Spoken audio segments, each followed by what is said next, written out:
The El Dorado Eagles are entering week 2 of the 2020 high school football season. Led by head coach John Long, they'll be facing the Winters Blizzards. Now, both teams are 0-1, but they're both non-district plays. This week 2, they won't begin district play until week 4. But John Long says that he hopes that the team will improve defensively, especially when it comes to tackling. Now, offensively, they have a young offensive line core, meaning that they'll have more experience as the season goes on, and he's hoping to take this win tonight. Another big week for Texas high school football in the San Angelo area as the Grape Creek Eagles defeated the TLCA Eagles 42-12. And as a matter of fact, this was the first win for Grape Creek since 2017. And head coach Tanner Teal says he is very optimistic leading into week 4 against Coleman. Here at San Angelo Stadium, the Lakeview Chiefs defeated the Brownfield Cubs 63-40. A big game defensively for the Chiefs. They had 8 forced turnovers and 3 of them were interceptions. Head coach Hector Guevara says the main thing they need to work on is blocking and catching leading into next week's game against Fabens. Hey, Rachel. The Wall Hawks improved 4-2 as they won 72-0 over TLCA as they improved to 4-2 in District 3-3A Division I in the district opener. And joined beside me is head coach Houston Guy for the Wall Hawks. So, Coach, how's it feel to get the big win? It was exciting. We're glad to get this one out of the way. You know, you always want to start the district off with a win, and, you know, opening up with TLCA real close to home in our backyard, we felt like it was a good one to start with.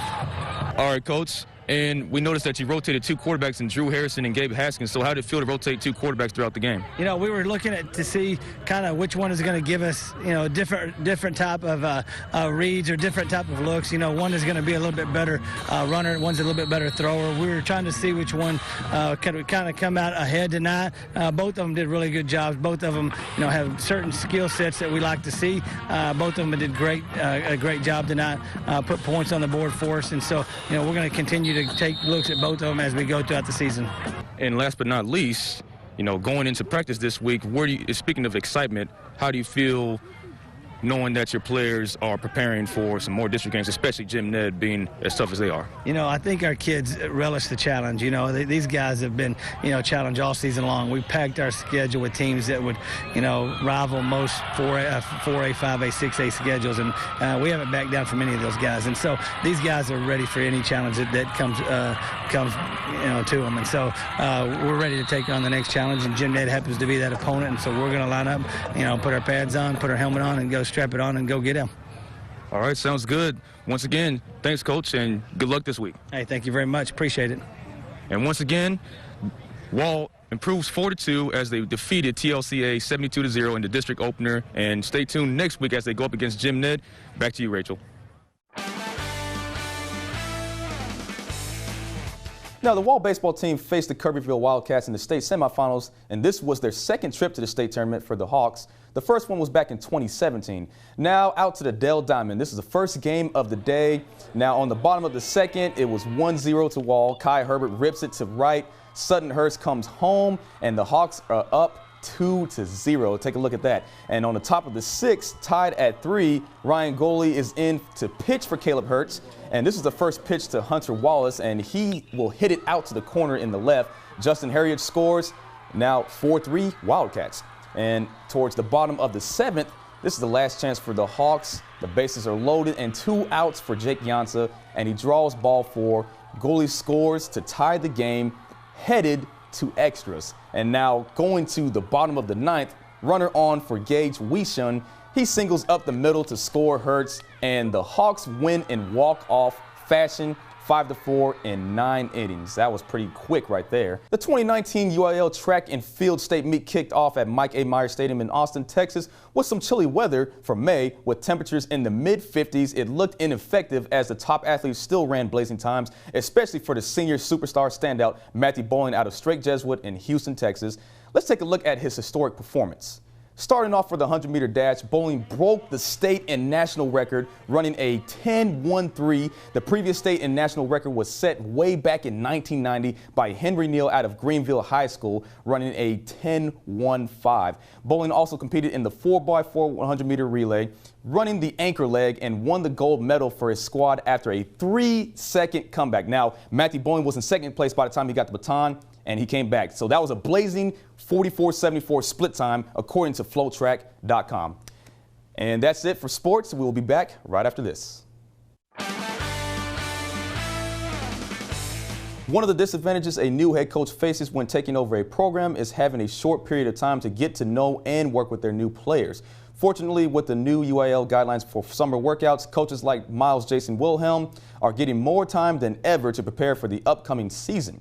The Bulldogs wrapped up their first week of workouts and practices under Wilhelm today. He's inheriting a young team with a lot of potential and a district where the level of competition is always consistent, and so far, he likes what he's seen.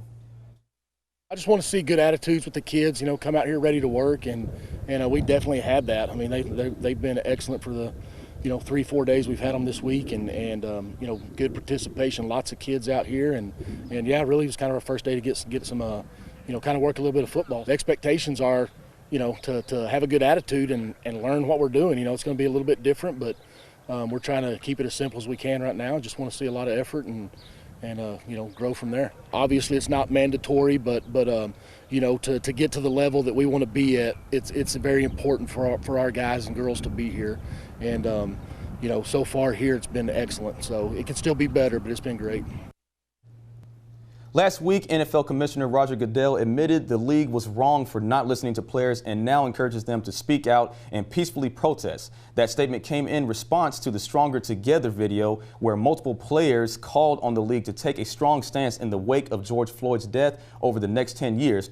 The NFL is pledging $250 million to help fight systematic racism. The league said the money will be allocated to a fund that will also support the battle against historic injustices. The NFL said it will also use its television network and other media properties to raise awareness to promote education of social justice issues and foster unity.